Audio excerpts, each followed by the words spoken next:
Alcohol में विभेद, विभेद का मतलब समझ रहे हो, अंतर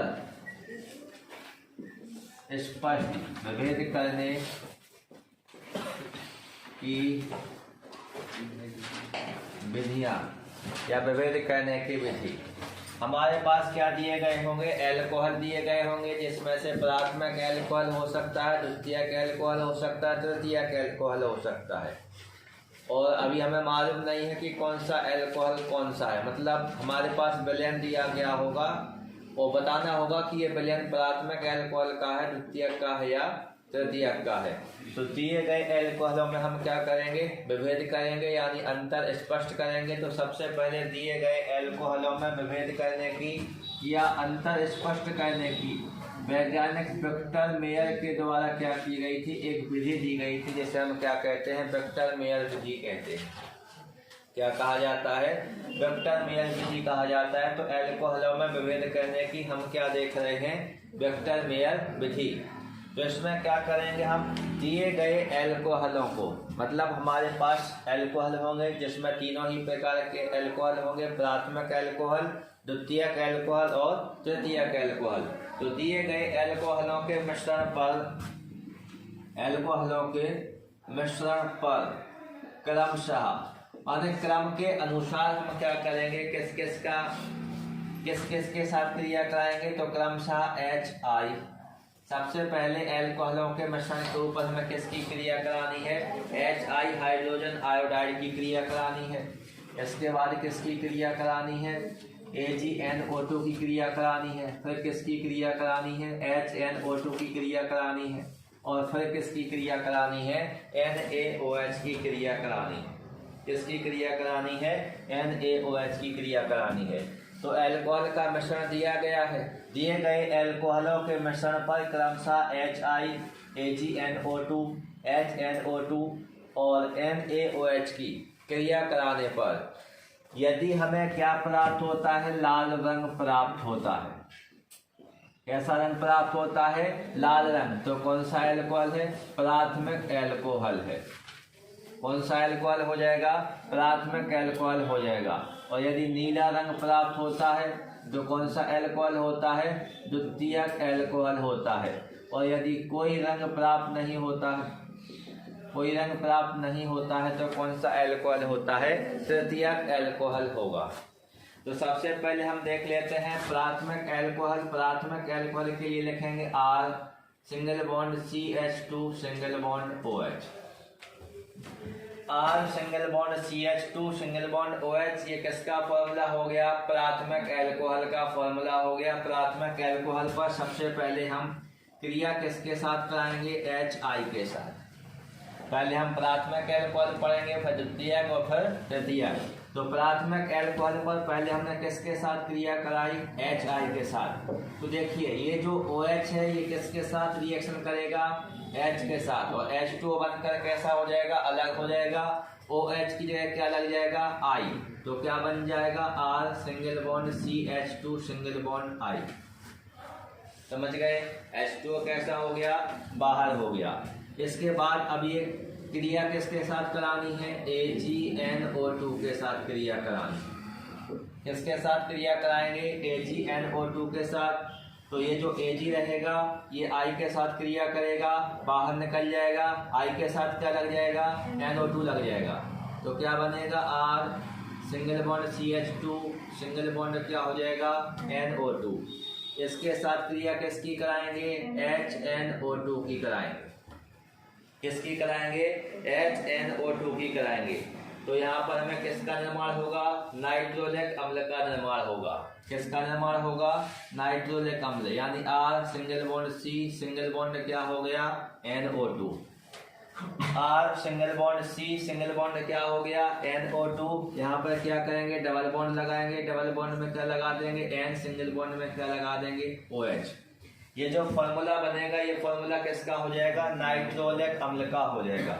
किसका हो जाएगा, नाइट्रोलिक अम्ल। तो यहाँ पर आप लिख सकते हैं इसका नाम, क्या कहेंगे, इसे हम नाइट्रोलिक अम्ल कहेंगे।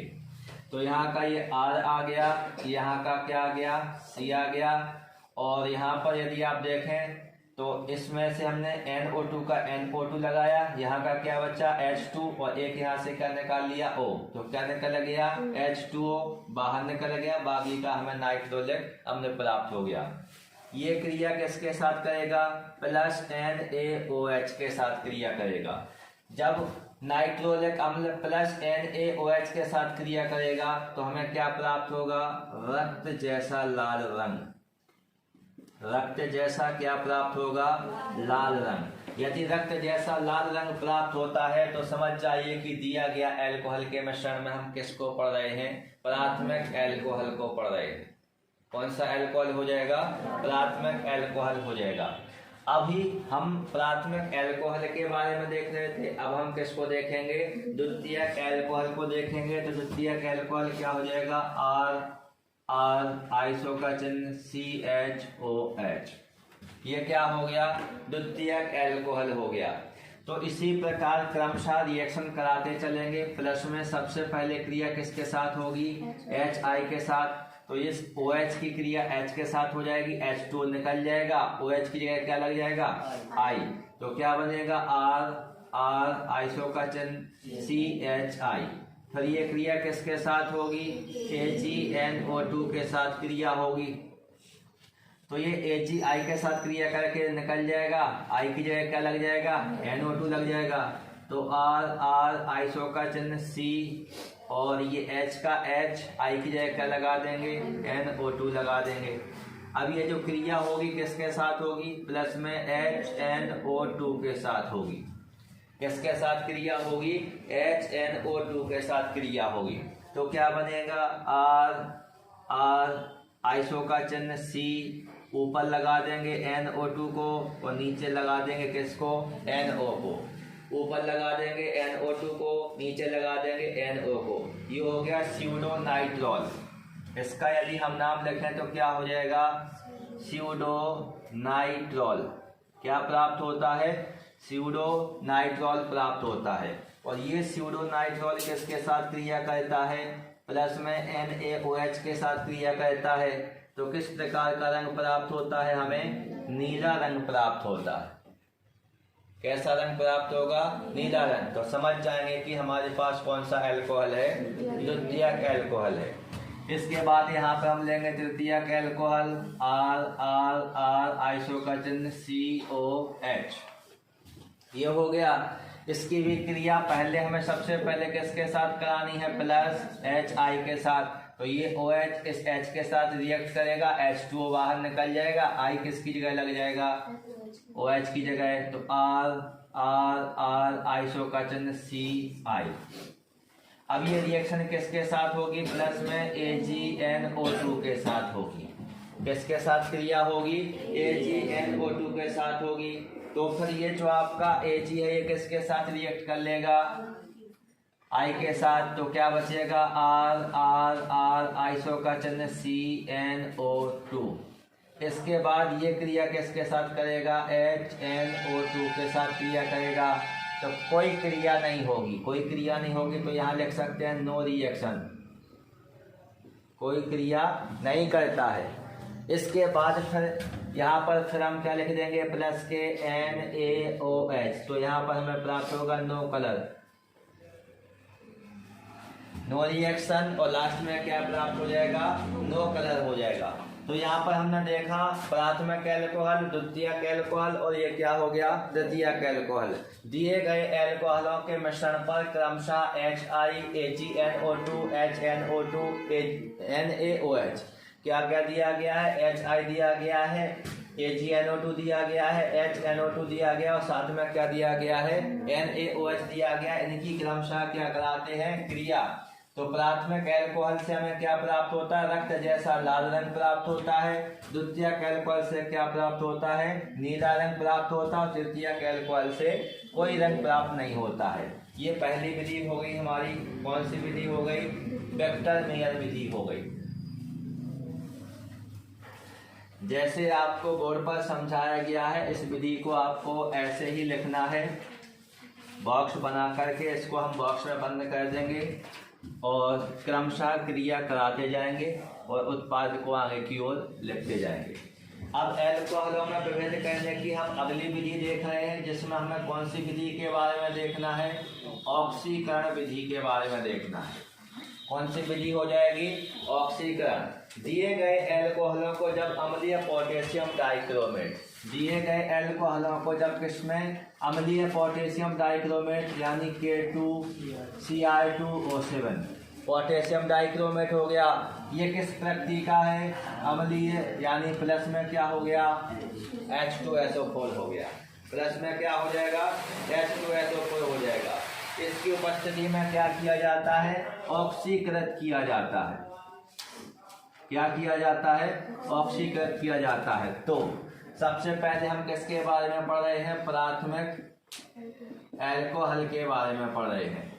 यदि दिए गए एल्कोहलों के मिश्रण को या एल्कोहलों को अम्लीय पोटेशियम डाइक्रोमेट की उपस्थिति में क्या किया जाता है? ऑक्सीकृत किया जाता है। तो जो प्राथमिक एल्कोहल होता है, प्राथमिक एल्कोहल क्रमशः एल्डिहाइड और अम्ल बनाता है। तो प्राथमिक एल्कोहल को लिखेंगे यहाँ पर CH3CH2OH। ये क्या हो गया? प्राथमिक एल्कोहल हो गया। इसका हमें क्या कराना है? ऑक्सीकरण कराना है। तो तीर के चिन्ह के ऊपर क्या लिख देंगे? कोष्टक में O। और ये जो ऑक्सीकरण होगा ये किसकी उपस्थिति में होगा? ये होगा अम्लीय पोटेशियम डाइक्रोमेट। तो नीचे लिखेंगे H2SO4 प्लस में क्या हो जाएगा? K2Cr2O7। तो जब प्राथमिक एल्कोहल का ऑक्सीकरण किसकी उपस्थिति में किया जाता है? अम्लीय पोटेशियम डाइक्रोमेट की उपस्थिति में किया जाता है। तो पहले हमें क्या प्राप्त होता है? एल्डिहाइड प्राप्त होता है। एल्डिहाइड के रूप में यहाँ पर हमें क्या प्राप्त होगा? CH3CHO। और जब हम इसका फिर से ऑक्सीकरण कराएंगे, कंडीशन यही रहेगी, तो हमें क्या प्राप्त होगा? CH3COOH यानी अम्ल प्राप्त होता है। ये क्या प्राप्त हुआ था? यहाँ पर हमें एल्डिहाइड प्राप्त हुआ था और यहाँ पर हमें क्या प्राप्त हुआ है? अम्ल प्राप्त हुआ है। इस तीर के चिन्ह के नीचे भी क्या लिखेंगे? H2SO4 प्लस में क्या हो जाएगा? K2Cr2O7। तो ये प्राथमिक एल्कोहल हो गया। कौन सा एल्कोहल हो जाएगा? प्राथमिक एल्कोहल हो जाएगा, जिसमें कार्बन परमाणुओं की संख्या की बात कर लेते हैं। एसिटिक अम्ल में 2 कार्बन है, एसिड एल्डिहाइड में 2 कार्बन है। प्राथमिक एल्कोहल जिसे हम एथिल अल्कोहल कह रहे हैं, इसमें भी कितने कार्बन है? 2 कार्बन। तो इसमें कार्बन की जो संख्या होती है वह मूल परमाणु में या मूल एल्कोहल में कार्बन की संख्या के कैसी होती है? बराबर होती है। ये हो गया प्राथमिक एल्कोहल। अब देखेंगे कौन सा एल्कोहल? द्वितीयक एल्कोहल। कौन सा एल्कोहल हो जाएगा? द्वितीयक एल्कोहल हो जाएगा। तो द्वितीयक एल्कोहल कीटोन बनाता है। क्या बनाता है? कीटोन। पहले कीटोन बनेगा तो फॉर्मूला लिखेंगे CH3 आइसो का चिन्ह CHOH। इसका भी हम क्या कराएंगे? ऑक्सीकरण कराएंगे। तो तीर के चिन्ह के ऊपर क्या लिखेंगे? नवजात ऑक्सीजन और बटे में यानी नीचे क्या लिख देंगे? H2SO4 प्लस में क्या हो जाएगा? K2Cr2O7। क्योंकि ऑक्सीकरण किसकी उपस्थिति में किया जा रहा है? अम्लीय पोटेशियम डाइक्रोमेट की उपस्थिति में किया जा रहा है। तो पहले तो हमें क्या प्राप्त होता है? कीटोन यानी CH3 आइसो का चिन्ह C+O यानी कीटोन में क्या प्राप्त हो गया? एसीटोन प्राप्त हो गया। और जब हम इसका फिर से क्या करेंगे? ऑक्सीकरण करेंगे तो फिर से तीर के चिन्ह के नीचे कंडीशन वही रहेगी। H2SO4 प्लस में क्या हो जाएगा? K2Cr2O7। तो अब हमें क्या प्राप्त होता है? अम्ल प्राप्त होता है। क्या प्राप्त होता है? अम्ल। CH3COOH प्लस में बनेगी CO2 और प्लस में बनेगा इसके H2O। तो यहाँ पर कितने ऑक्सीजन, नवजात ऑक्सीजन भाग लेंगे? 4 नवजात ऑक्सीजन क्या करेंगे? इसमें भाग लेंगे और किसका निर्माण कर देंगे? एसिटिक अम्ल का क्या कर देंगे? निर्माण। अब इसमें देखो कार्बन की संख्या कितनी है? 3। इसमें कार्बन की संख्या कितनी है? 3। इसमें कार्बन की संख्या कितनी हो गई? 2। तो कार्बन की संख्या मूल परमाणु में कार्बन की संख्या से कैसी हो जाती है? कम हो जाती है। कैसी हो जाती है? कम हो जाती है। तो जो द्वितीयक एल्कोहल होता है, द्वितीयक एल्कोहल का जब हम ऑक्सीकरण कराते हैं अम्लीय पोटेशियम डाइक्रोमेट की उपस्थिति में, तो पहले तो हमें कीटोन प्राप्त होता है, और जब हम इस कीटोन का पुनः क्या करा देते हैं? ऑक्सीकरण करा देते हैं अम्लीय पोटेशियम डाइक्रोमेट की उपस्थिति में, तो फिर हमें किसका निर्माण होता है? क्या प्राप्त हो जाता है? एसीटिक अम्ल यानी एक अम्ल प्राप्त हो जाता है। तो इसको हम क्या कह देते हैं? फिर द्वितीयक एल्कोहल कह देते हैं। और अब हम देख लेते हैं कौन सा एल्कोहल? तृतीयक एल्कोहल। कौन सा एल्कोहल हो जाएगा? तृतीयक एल्कोहल हो जाएगा। तो सबसे पहले हम देखेंगे तृतीयक एल्कोहल साधारण परिस्थितियों में ऑक्सीकृत ही नहीं होता है। तृतीयक एल्कोहल साधारण परिस्थितियों में मतलब जो अभी हम अम्लीय पोटेशियम डाइक्रोमेट ले रहे थे, यदि इसी कंडीशन में हमने तृतीयक एल्कोहल का ऑक्सीकरण कराया तो तृतीयक एल्कोहल ऑक्सीकृत नहीं होगा। तो हम कह सकते हैं कि जो तृतीयक एल्कोहल होता है ये साधारण परिस्थितियों में ऑक्सीकृत नहीं होता है, किंतु तीव्र ऑक्सीकारक के रूप में हम यहाँ पर किसका उपयोग करने वाले हैं? सांद्र HNO3 का। किसका उपयोग करने वाले हैं? सांद्र HNO3 का उपयोग करने वाले हैं। तो इसकी उपस्थिति में ऑक्सीकृत होकर के कीटोन और अम्ल बनाता है। तो सबसे पहले तो तृतीयक एल्कोहल के रूप में CH3 आइसोगचिन COH, इसका हम क्या करा रहे हैं? ऑक्सीकरण। किसकी उपस्थिति में? सांद्र HNO3 यानी ये तीव्र ऑक्सीकारक है। सांद्र HNO3 की उपस्थिति में क्रिया करा रहे हैं। तो पहले तो हमें क्या प्राप्त होने वाला है? CH3 C double bond O, ये कीटोन प्राप्त हो गया। और जब हम इसका फिर से क्या कराएंगे? ऑक्सीकरण कराएंगे। किसकी उपस्थिति में हो रहा है? ये तीव्र ऑक्सीकारक यानी सांद्र HNO3 की उपस्थिति में हो रहा है। तो फिर से हमें क्या प्राप्त हो जाएगा? अम्ल, जल और CO2। क्या प्राप्त होगा? अम्ल यानी CH3 COOH, CO2 यानी प्लस में CO2 और H2O यानी जल। तो यहाँ पर भी हमें ऑक्सीजन के कितने लेने हैं? 4 भाग लेने हैं। नवजात ऑक्सीजन के कितने भाग ले लेंगे? 4 भाग ले लेंगे। तो इसमें आप देख पा रहे हैं कि हमने क्या देखी? ऑक्सीकरण विधि देखी। एल्कोहलों में विभेद करने की ऑक्सीकरण विधि। तो दिए गए एल्कोहलों में विभेद करने के लिए जो ऑक्सीकरण विधि उपयोग की जा रही है, इसमें हमने सबसे पहले क्या किया? इसका ऑक्सीकरण किसकी उपस्थिति में किया? अम्लीय पोटेशियम डाइक्रोमेट की उपस्थिति में किया। तो जो हमारा प्राथमिक एल्कोहल था, प्राथमिक एल्कोहल अम्लीय पोटेशियम डाइक्रोमेट की उपस्थिति में ऑक्सीकृत होता है, और ऑक्सीकृत होकर के क्रमशः एल्डिहाइड और अम्ल का क्या करता है? निर्माण करता है। जो द्वितीयक एल्कोहल होता है ये भी अम्लीय पोटेशियम डाइक्रोमेट की उपस्थिति में ऑक्सीकृत होकर के कीटोन और अम्ल का क्या करता है? निर्माण करता है। लेकिन जो तृतीयक एल्कोहल होता है ये साधारण परिस्थितियों में ऑक्सीकृत नहीं होता है। इसके लिए हमें आवश्यकता होती है किसकी? तीव्र ऑक्सीकारक। और तीव्र ऑक्सीकारक के रूप में हम किसको ले लेते हैं? सांद्र HNO3 को ले लेते हैं। तो तृतीयक एल्कोहल तीव्र ऑक्सीकारक यानी सांद्र HNO3 की उपस्थिति में ऑक्सीकृत होकर के क्रमशः कीटोन और अम्ल का क्या करता है? निर्माण करता है। किसका निर्माण करता है? क्रमशः कीटोन और अम्ल का क्या करता है? निर्माण करता है। तो ये हमारी एल्कोहलों में विभेद करने की दूसरी विधि हो गई, जिसमें हम कौन सी विधि देख रहे थे? ऑक्सीकरण विधि देख रहे थे।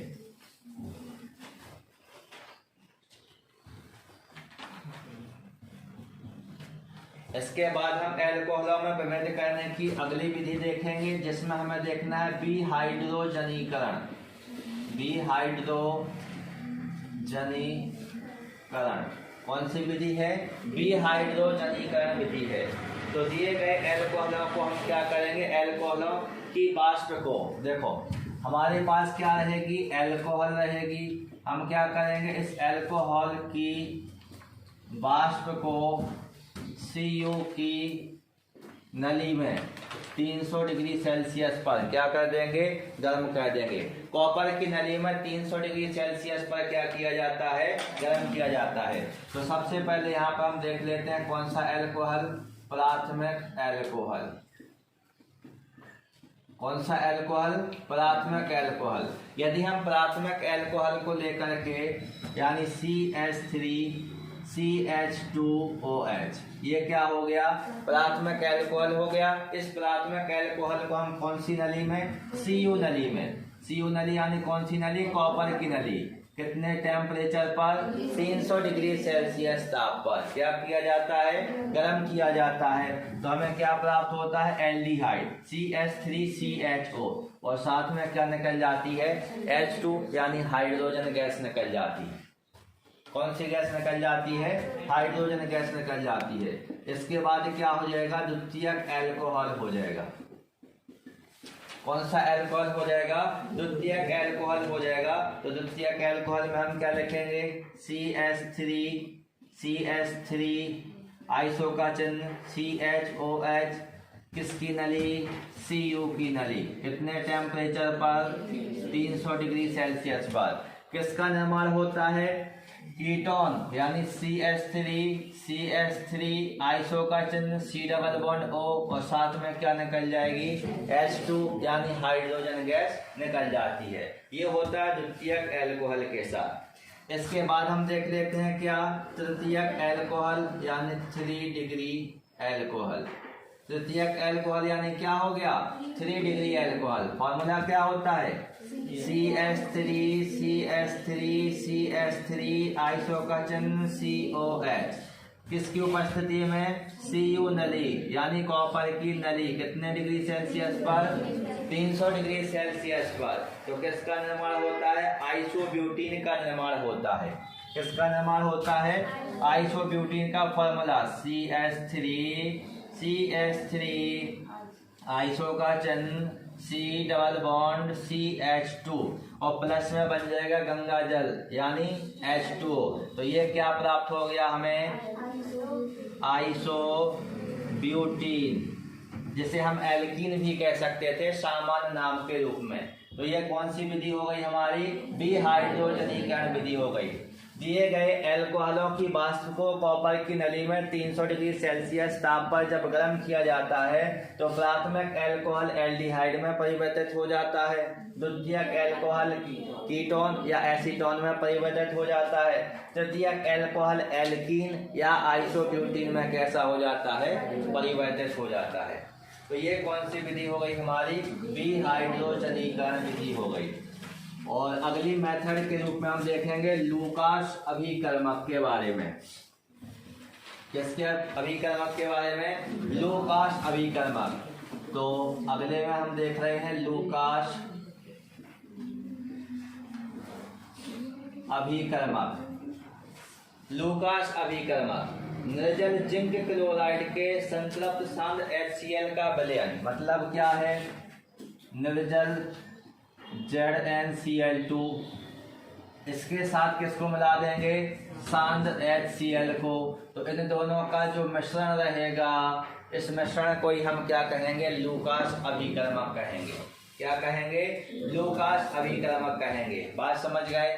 लूकास अभिकर्मक क्या है? निर्जल जिंक क्लोराइड और सांद्र HCl का जो मिश्रण या फिर जो विलयन होता है उसे ही हम क्या कहते हैं? लूकास अभिकर्मक कहते हैं। तो अब यह परीक्षण देख लेते हैं। या तो आप लूकास अभिकर्मक को देख रहे थे और अब हम किसके बारे में पढ़ रहे हैं? लूकास परीक्षण के बारे में पढ़ रहे हैं। किसके बारे में पढ़ रहे हैं? लूकास परीक्षण। माने लूकास अभिकर्मक की सहायता से पता लगाएंगे कि प्राथमिक एल्कोहल है, द्वितीयक एल्कोहल है या तृतीयक एल्कोहल है। तो पता लगाने की प्रोसेस को ही हम यहाँ पे क्या कहेंगे? लूकास परीक्षण कहेंगे। क्या कहेंगे? लूकास परीक्षण। तो यह परीक्षण विभिन्न प्रकार के एल्कोहलों की HCl के प्रति अभिक्रिया करने की क्षमता पर आधारित होता है। तो सबसे पहले हम क्या करेंगे? दिए गए एल्कोहलों में जब किसको मिलाएंगे? लूकास अभिकर्मक को मिलाएंगे। तो सबसे पहले हम किसकी बात कर लेते हैं?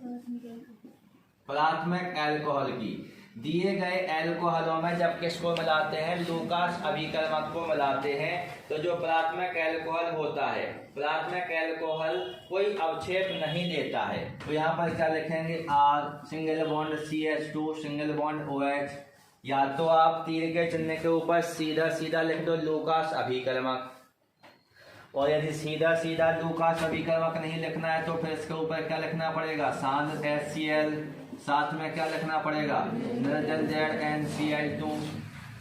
इसी को तो हम क्या कह रहे थे, लूकास अभिकर्मक। और ये जो रिएक्शन हम करके देख रहे हैं ये हो रही है कमरे के ताप पर, रूम टेम्परेचर। तो कोई अवक्षेप प्राप्त नहीं होता है। क्या नहीं प्राप्त होता है? कोई अवक्षेप प्राप्त नहीं होता। मतलब यहाँ पे लिखेंगे नो रिएक्शन, कोई अवक्षेप प्राप्त नहीं होता, कोई क्रिया ही नहीं होती है। प्राथमिक एल्कोहल लूकास अभिकर्मक के साथ कोई अवक्षेप नहीं देता है। किस टेम्परेचर पर? रूम टेम्परेचर यानी कमरे के ताप पर। द्वितीयक एल्कोहल 5 मिनट बाद, द्वितीयक एल्कोहल यानी आर, यहाँ पर क्या लिख देंगे? 2 degree alcohol, 2 degree alcohol. R single bond CHOH, Lucas अभिकर्मक तो है। यहाँ पर हम क्या लिख रहे हैं? 5 मिनट बाद, यानी 5 मिनट में। 5 मिनट में क्या प्राप्त हो जाता है? अवक्षेप प्राप्त हो जाता है। अवक्षेप में क्या प्राप्त होगा? आर आइसो का चिन्ह CHCl, इसका अवक्षेप प्राप्त होगा। और जो अवक्षेप होता है उसके साथ तीर का चिन्ह कहाँ लगाना होता है? नीचे की ओर। अवक्षेप के साथ तीर का चिन्ह कहाँ लगता है? नीचे की ओर लगता है। और इसके साथ में प्लस में क्या बन जाएगा? H2O बन जाएगा। क्या बन जाएगा? H2O बन जाएगा। तो यहाँ पर हमने देखा ये फॉर्मूला CHOH, ये है किसका? द्वितीयक एल्कोहल का। तो CHOH में से आप यहाँ पर देखें HCl के साथ रिएक्ट कर रहा होगा, तो ये OH किसके साथ क्रिया कर लेगा? H के साथ, तो H2O बना लेगा। OH की जगह क्या लग जाएगा? Cl, तो ये क्या प्राप्त हो जाएगा? अवक्षेप। और ये जो अवक्षेप प्राप्त होता है कितने मिनट बाद होता है? 5 मिनट बाद होता है। तो एल्कोहल, द्वितीयक एल्कोहल का फॉर्मूला सही लिखा होना चाहिए, आर आइसो का चिन्ह CHOH। इसके बाद हम देख लेते हैं कौन सा एल्कोहल? तृतीयक एल्कोहल, जिसको हम क्या कहते हैं? 3 डिग्री एल्कोहल। 3 डिग्री एल्कोहल यानी आर ट्रिपल आर। पिक्चर तो देखी ही होगी, और पिक्चर ही देखते रहना, क्रिया नहीं देखना। ये जो रिएक्शन होगी ये कैसी होगी? बिल्कुल तुरंत 20 से 30 सेकंड में ही काम हो जाता है। जैसे ही इसमें हम क्या करेंगे? तृतीयक एल्कोहल में लूकास अभिकर्मक को मिलाएंगे तो ये तुरंत रिएक्शन करेगा। 20 से 30 सेकंड में ही क्या कर लेता है? अवक्षेप का निर्माण कर लेता है। तो यहाँ पे बनेगा आर आइसो का चिन्ह CCl, तीर का चिन्ह कहाँ पर? नीचे की ओर। और इसके साथ में अभी हम प्लस में क्या लिख देंगे? H2O लिख देंगे। क्या लिख देंगे? H2O लिख देंगे। तो ये क्या हो गया आपका? एल्कोहलों में विभेद हो गया, एल्कोहलों में अंतर स्पष्ट हो गया। और एल्कोहलों में विभेद करने या अंतर स्पष्ट करने की हमने 4 विधियां देखी। एक में देखा हमने वेक्टर मेयर विधि, दूसरे में देखा ऑक्सीकरण विधि, तीसरे में देखा विहाइड्रोजनीकरण विधि, और चौथे में देखा लूकास अभिकर्मक। लूकास परीक्षण वास्तव में इसको कहेंगे, लूकास अभिकर्मक की सहायता से हुआ है। तो इसमें हमने क्या देखा? लूकास परीक्षण।